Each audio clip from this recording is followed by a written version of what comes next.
Dernier jour de l'Assemblée plénière de printemps des évêques de France à Lourdes, Monseigneur Pierre-Marie Carré, bonjour. Bonjour.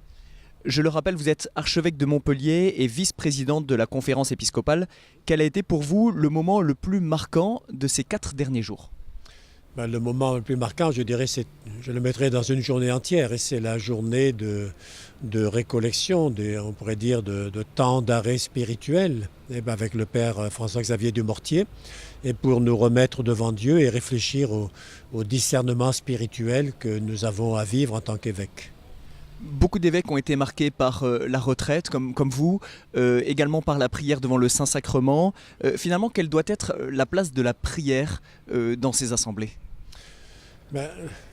J'ai remarqué des choses qui ont évolué de fait au fil du temps, et la prière est vraiment centrale parce qu'en tant qu'évêque, nous ne sommes pas simplement des organisateurs, des gestionnaires. Et si nous sommes là, c'est au nom du Christ, c'est pour lui. Et le fait de prier ensemble, l'office divin, la célébration de la messe, et là des temps particulier de prière ensemble est vraiment ce qui nous fonde dans le Christ. Et on en a vraiment besoin.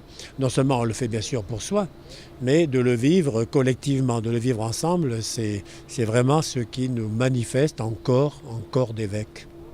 Vous parlez de l'évolution qui a eu lieu depuis quelques années. Est-ce que vous pouvez nous en dire un petit peu plus ? Quelle évolution avez-vous notée ?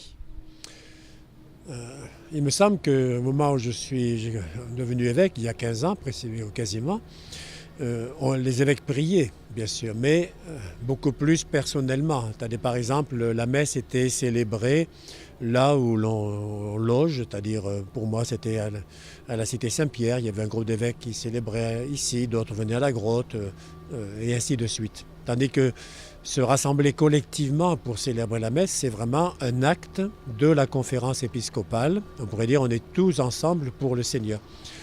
On a aussi développé davantage des temps de prière ensemble.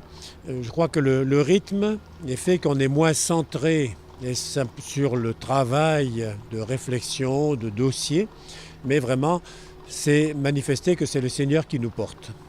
Et voilà, donc la prière a une incidence, bien entendu, sur les débats. Oui, bien sûr, parce que c'est lui qui nous porte. Et je répète, on n'est pas là simplement pour réfléchir rationnellement, on le fait, mais on cherche à faire ce que Dieu nous demande aujourd'hui.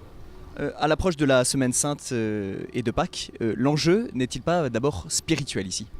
Oui, mais d'abord on se retrouve à Lourdes depuis très longtemps et je crois que ça veut dire quelque chose. Et ensuite, cette assemblée de printemps qui est assez récente et qui a lieu précisément juste avant les rameaux régulièrement, nous oriente vers le mystère pascal. Et notre président l'a dit dans son discours d'ouverture, en commentant l'évangile de dimanche dernier et en nous ouvrant déjà vers la Semaine Sainte. Et on est là pour le Christ, on suit. Nous sommes disciples d'un Seigneur crucifié et ressuscité. Et c'est ce que nous avons à vivre, à entrer dans le mystère de Pâques. Merci Monseigneur, et nos téléspectateurs peuvent retrouver ce flash sur le site internet de KTO.